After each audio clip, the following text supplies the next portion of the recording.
In today's video, we're taking a look at some NHL trade rumors. Could there be one NHL team that may have interest in possibly acquiring Shea Weber, Peter Mrazek, Josh Bailey, James Van Riemsdyk, or Kevin Labanc, or some combination of those players? We also have some rumors regarding the Boston Bruins. The Jack Adams nominations are in. We have an update in Nashville on our coaching situation, as well as another signing and some playoff updates. All that coming up next. So welcome back to another video here at Top Shelf Hockey. As I mentioned, we have a lot of NHL news and rumors to talk about today. First up, we have the finalists for the Jack Adams Trophy for the top coach in the NHL. The finalists this year are Calgary Flames head coach Daryl Sutter, Florida Panthers head coach Andrew Brunette, and New York Rangers bench boss Gerard Gallant. And of course, Brunette and Gallant both in their first full seasons here with the New York Rangers. Of course, Sutter took over last year, so I guess in a sense, his first full year in the Calgary Flames bench as well. So certainly, not an unusual thing where you see teams with newer coaches that's seen an elevation in results. That's quite a common thing that the voting members quite often look at. Certainly lots of great coaches get overlooked. And just an observation, not to take anything away from these guys, because I'm not really sure who will win. I know Daryl Sutter actually commented saying he thought Gerard Gallant maybe should win, which was kind of different. But a guy like Mike Sullivan in Pittsburgh, it seems to me he's probably got to be the most overlooked coach in a long time. Like, look at all the great seasons the Penguins have had, and he rarely gets recognized. Obviously, they had a real solid year this year. They dealt with a lot of adversity, a lot of injuries, and still managed to make the playoffs. And again, no love for Sullivan. Just an observation. Not so much that he deserves it more than those guys, but just year after year after year, he never seems to get nominated, even though the Penguins have had nothing but a tremendous amount of success during his time as head coach. Sheldon Keefe, another guy, record-setting season in Toronto with all kinds of records broken. He misses out. John Cooper, the Lightning, had another good year. He misses out. Rod Brind'Amour, Bednar in Colorado, Berube in St. Louis, they had a great season. Dean Evason in Minnesota, all kinds of great coaches. It's hard to pick and narrow it down sometimes, but certainly, I guess, that seems to be the trend in this award, is the teams that seem the biggest year-over-year increase in points and results, and quite often with newer coaches, seems to get the adjustment. The guys that have been in their role for a little while, had some success, and have really good teams, rarely seem to get recognized, but that's just the way it seems to go. Of course, round 2 kicked off last night for the Canes and Rangers in the Battle of Alberta with Calgary-Edmonton. The opening game of the night, the Hurricanes and Rangers, was certainly a tighter, lower scoring game, with the Canes winning 2-1 in overtime. The first 2 periods was all Rangers. The Hurricanes were not really getting anything going, didn't have the forecheck going, and really didn't have a lot of business winning that game. But they had a really good third. Sebastian Aho ties it up late, and Ian Cole wins it on a kind of an ugly one in overtime. I mean, he takes a shot, it goes off Ryan Lindgren and past Igor Shesterkin. That quite often happens in OT. At that point, the momentum kind of stayed with the Hurricanes through the third into overtime, and they pulled it out. But really, for the most part, the Rangers were the better team the bulk of the night. The Battle of Alberta was insane last night. Mike Smith was pulled after a few minutes. It was 3-0 Calgary, in no time. 2 goals in the first minute. The first shot went in. It was insane. Calgary was up 3-0 quickly, and then McDavid scored. It was 3-1. Then it was 4-1, 5-1, and it just got out of hand. At one point, it was 6-2 Calgary. The Oilers came all the way back, tied at 6-6, but then the Flames scored, make it 7-6 in the third. And then they later added another one, make it 8-6, and then an empty netter for 9-6. So 15 goals. Nobody was playing defense. Goaltending was terrible all around. Mike Smith, I said, was pulled after 3 goals. Koskinen ends up allowing, I guess they get 6 more goals, but only 5 went past him. So he wasn't any better. Markstrom had allowed 6 even-strength goals, too. If I would have said that the Edmonton Oilers scored 6 5-on-5 goals against Jacob Markstrom and the Flames and lost, most people would have said you're nuts, but it happened. It was absolutely an insane game. I would imagine both teams will start to tighten up and we'll see a better result. Mike Smith is going to play the next game. It certainly wasn't, it's not like Koskinen came in and kind of stole his spot, that's for sure. But an absolutely insane game. There's obviously some rough stuff like we expected, but It was kind of crazy. Post-game, listening to Coach Daryl Sutter, who's always good for a one-liner and a little bit of sarcasm from time to time. He's usually a good interview. He said that his thoughts on the game were that everybody was saying that the Calgary-Dallas series was really boring. So he told his team they were going to have to come out and score 7 to 10 goals. And that Edmonton was probably going to get 5 to 8 goals, so they needed to score 7 to 10 so that they could win, and that's what they did. Obviously he wasn't serious, but he's very comical in a very dry, sarcastic kind of way, which I personally enjoy listening to him talk. But it was an interesting night. Of course, Game 2 tonight for Florida-Tampa. Hopefully it's a better game, closer and more physical, and Avs Blues go tonight as well for Game 2. We'll see if the Blues can make that series a little bit more even though it was a 3-2 overtime win. It was all Colorado all night, except for Jordan Binnington keeping it somewhat close on St. Louis' side. So we'll see what happens. Some great action hopefully again tonight. The Nashville Predators announced today that the head coach John Hynes is getting a 2-year contract extension. So of course we'll see what the future holds for David Poile. There's been some talk that maybe he might want to move on, but there really doesn't seem to be any indication of that. He's the one who announced the Hynes extension today. Obviously, they're happy with him. He did a good job considering what they had to work with to get in the playoffs. They have a lot of work to do to keep moving this team forward. They did also talk about the fact that they're still very much interested in signing Philip Forsberg. There's mutual interest. They at least appears that way, and they're going to do everything they can between now and the time free agency starts to come to an agreement. We'll see if they get it done.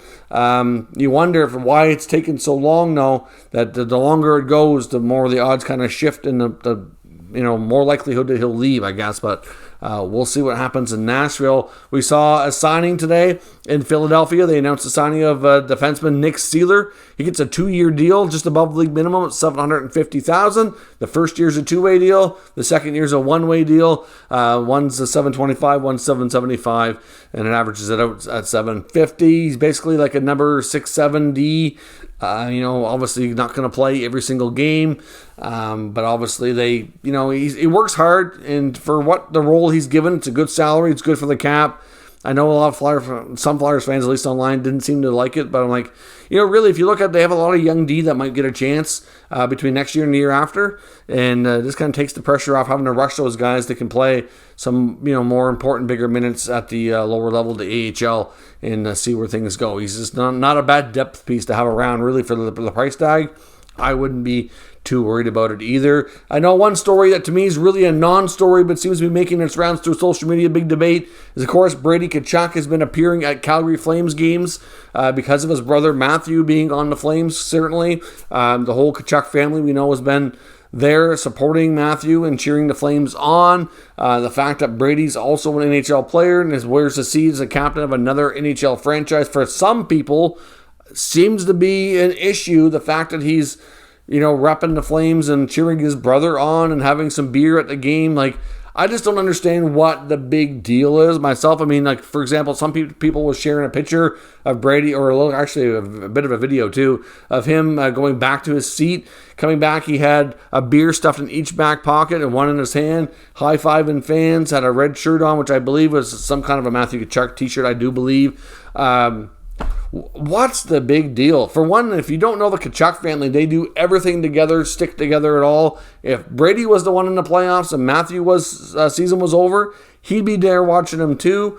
And the whole family, that's how they roll. I don't know what the big deal is. For most NHL players, when their season first ends, they want to unwind. They want to have a few drinks. They want to relax. They want to go on vacation. They want to do something with their family. Then this is what's going on in the Tkachuk family right now, is playoffs for Matthew. So they're supporting. I mean, obviously, in due time here, Brady will head back and start working on his summer training program and all that. He's very mature and responsible. When he puts the Ottawa sweater on, he is 100% an Ottawa Senator. He does battle against Matthew many times. I don't know what the big deal is. I think there's some Senators fans that were just a little overly sensitive, worried that he's going to up and want to leave. If anything, letting Brady Tkachuk get a taste of what this playoff environment and action can be like will be just a more fuel to the fire to add to his belly to want to get the team into the playoffs when they have the opportunity here in the next couple of years too. So to me, it's a non-story.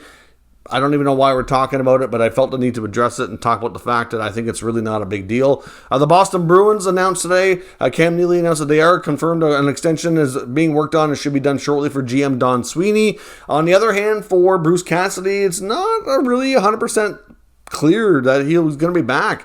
I mean, we don't know for sure. I'm not saying he's going to be fired, but certainly the comments from Neely made it sound like maybe it's not a given. He said basically they need to make some changes with how they coach.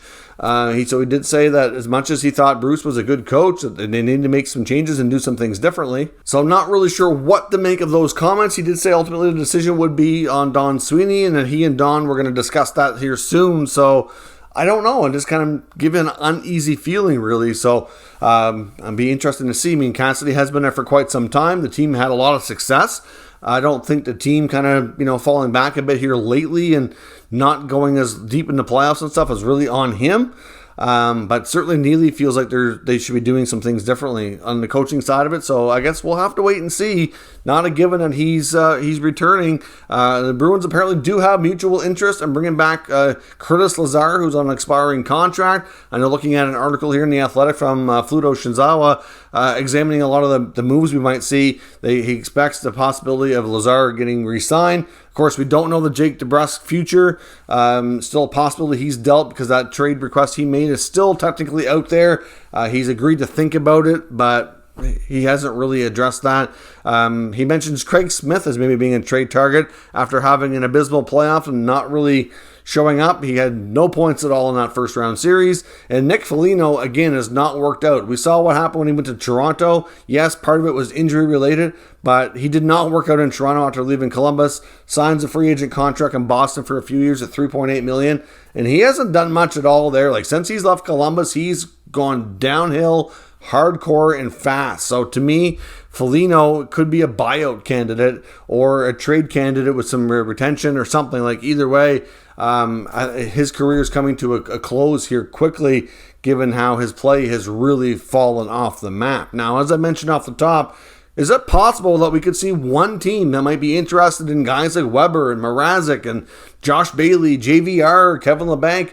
And it is true. And it's not going to say that they're all going there. That's not what I'm saying at all. But the Arizona Coyotes are definitely in the market for some bad contracts so that they can not have to spend so much on their roster. They want some players that are going to be help them get to the salary cap floor, some of which could be contracts like Weber's that are LTIR related, player that won't even play. And some of these are also shorter term contracts with 1 or 2 years left that they can help get them up there in what they have to spend on contracts, right? So you're looking at Shea Weber has 4 years at 7.8. That would get them through quite a long stretch. We had heard before some Canadiens trade rumors involving the Coyotes that they were close to making this happen, and it's expected to be re-explored. There is, I believe, a bonus due this summer. So that's once that bonus is paid, it's quite likely that Weber will finish getting paid from the Coyotes organization. We know the Leafs want to move on from Peter Mrazek. That's pretty much a given. He's got 2 years left at 3.8. The Coyotes could use another goalie. Not for sure that they'll take this one. They do have Vejmelka, which they don't really need Mrazek, but they could obviously have a second goalie. I know a team like Chicago comes to mind with Mrazek as well. I think the Leafs will have some options, but they're probably going to have to attach a pick or prospect to that to get it moved. JVR with 1 year left at $7 million. I mean, the Flyers would probably prefer to move the whole contract rather than retain money or do a buyout if they had to. So to me, they could probably attach something to that to entice the Coyotes to take it. Kind of like they did with Shane Gostisbehere before. So that's a possibility we could see for 1 year of JVR. I mean, Kevin LeBanc's another interesting case. If he can get himself going again, maybe he works out, but he's got 2 years at 4.725. That contract's not worked out. Ever since he did that 1 year, $1 million deal with the Sharks, he's really gone downhill after betting on himself. It didn't work out. He did get a better contract and some more money, but the performance didn't come with it. So we know the Sharks are going to be looking for some cap flexibility.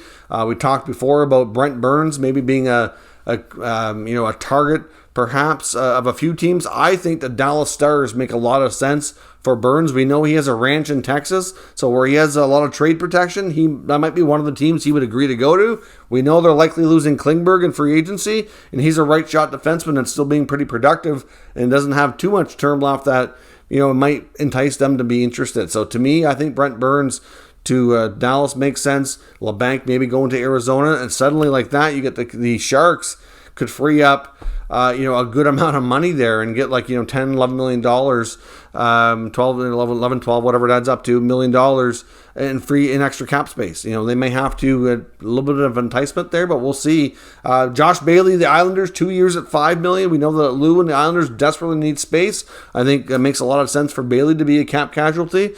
So obviously, I don't know what they'd have to attach to it. Maybe they throw in Kiefer Bellows or something. I don't know what Arizona's going to want. But certainly the Coyotes are going to use their cap space as a weapon to gain other picks and prospects for the future while being able to throw a couple of bigger deals on the books now to get them to the cap floor so they can spend less on other contracts. It's just a good strategy for them while they go through this part of their cycle. I know that there's been a lot of Coyotes news lately about the agreement between the ASU and all the limitations. There is word they will have their logo on center ice. Apparently, whatever's on the ice can't be modified, and there is a lot of limitations of what they can earn for revenue at the games, of course.